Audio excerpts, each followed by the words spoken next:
that we will be fully prepared for on-site visit, and we will exit the grey list at the earliest, inshallah.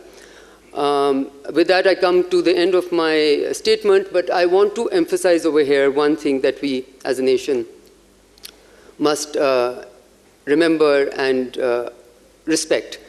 That is some issues related to the confidentiality requirements within this. In the past, I want to emphasize this at the very outset.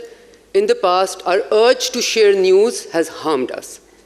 Okay, so I hope you noticed that we were very, very careful in allowing the plenary to take the decision, to announce the decision, because you can never prejudge. And any time you try to prejudge and speak before your time, it has always come back to hurt you. So this, as a nation, not only as a government, is something that we need to do well in order to complete the start of the end. And this will not be the end, because this will be, inshallah, then a new beginning, where Pakistan is looking towards strengthening its own systems according to its own requirements, and get out of the requirements of having to report to others, but continue to report to itself. Thank you, Madam Minister.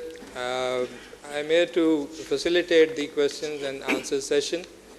I already see a lot of interest. My only request would be, when you pose a question, please identify yourself, and please restrict yourself to one question per person, so that everyone has a chance. Yes, sir, please. Sohail Bhatt from the Asian Telegraph. Sir, Pakistan was given a 27-point agenda in 2018 and another in 2021. Has FATF recognized that was unprecedented and a huge burden on a single country to implement two action plans? Yes, it was quite unprecedented.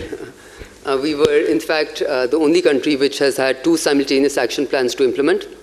And that's why I said it was tedious, it was arduous, it was difficult, it was technically, requirements were cross-agency, cross-institutions.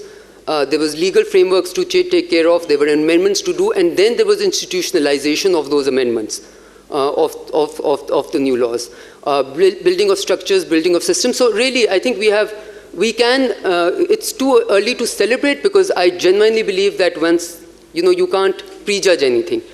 We have an on-site visit, but we have started the process, as I said. And within that context, yes, we were the only country ever in the history of FATF to go through two simultaneous plans, action plans at the same time, one of 2021 and one of 2018, as you well know, which was a total of 34, workable working points altogether. Mr. Ijaz, second row.